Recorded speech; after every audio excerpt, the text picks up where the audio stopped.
বাচ্চার সামনে চারটি ভুল করলে ওই বাচ্চার চরিত্র নষ্ট হয়ে যায়, তার ক্যারেক্টার লুজ হয়ে যায়। মনে রাখবেন, বাচ্চাকে আপনি যতটুকু আদব কায়দা শিক্ষা দিবেন, ছোটবেলা থেকেই কিন্তু পিতামাতার কাছ থেকে বাচ্চারা আদব কায়দা শিখে। সুতরাং পিতামাতাকে আগে আদর্শ হতে হবে, আদর্শবান হতে হবে।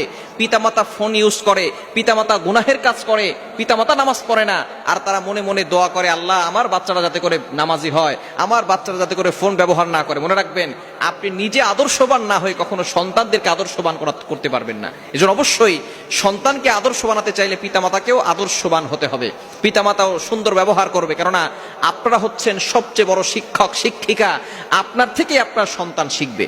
এজন্য বাচ্চাদের সামনে চারটি ভুল কাজ করবেন না, তাহলে বাচ্চার চরিত্র নষ্ট হয়ে যাবে। এক নাম্বার হচ্ছে, বাচ্চার সামনে কাপড় চেঞ্জ করবেন না, পরিবর্তন করবেন না। বাচ্চার সামনে কখনো খোলামেলা হয়ে থাকবেন না। 2 বছরের বাচ্চারা অনেক কিছু বোঝে, 1.5 বছর থেকে বাচ্চা বোঝা শুরু করে, 2 বছরে সে অনেক কিছু বুঝে ফেলে।